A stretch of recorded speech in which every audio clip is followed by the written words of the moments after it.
Last Friday, I talked about a student party in Bristol that at that time had led to 5 positive cases. And at the end of the press conference, the number was up to 12 positive cases.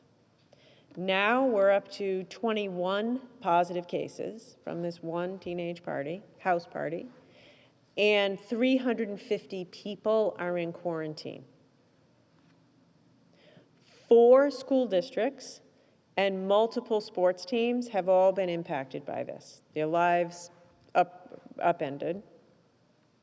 And we are receiving information from school leaders, superintendents, principals, teachers regularly.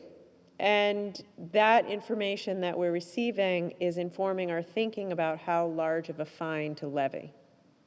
I do want to be clear, and I was asked a question about this on Friday. The information that we receive, which goes into the decision around whether to fine and how big to fine, comes either from law enforcement or, in this case, principals, superintendents, neighbors, et cetera, not from contact tracers. Contact tracers are public health professionals or people under the management of the Rhode Island Department of Health. They're not there to do enforcement, so best to be honest with them.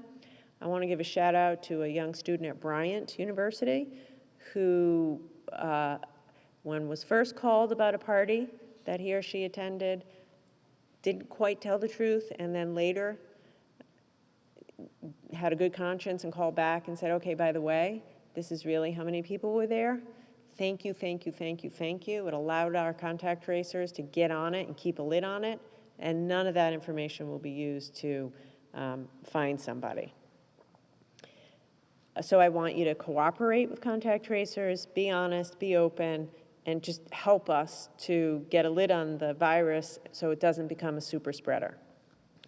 So I talked about this event last Friday, and we've talked about it a few times since then.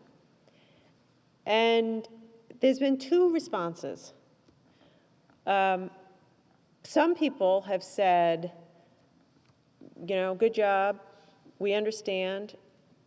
We parents have to do a better job teaching our children that they have to follow the rules because it's the right thing to do in the middle of this crisis. And we've heard from a lot of kids and actually young people saying, we're going to do our part to crack down on these parties because frankly, we want to go to school.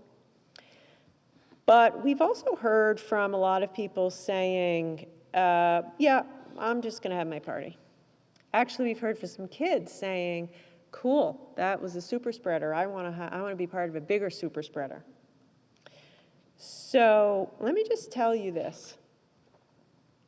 If you guys want to take that approach, having parties, kids will be kids, it's not that big of a deal, I just need you to know this. Your behavior is going to lead to another shutdown of Rhode Island's economy. So it's actually not a joke. It means people will lose their lives, people will lose their loved ones, kids won't get to go to school, they'll be locked in their rooms all day, falling behind, people will lose their jobs, businesses will go out of business.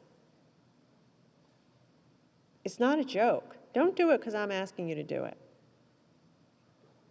As sure as I stand here, if we don't cut down on these parties, I will be back in 2 weeks with a shutdown order, and that will be brutal.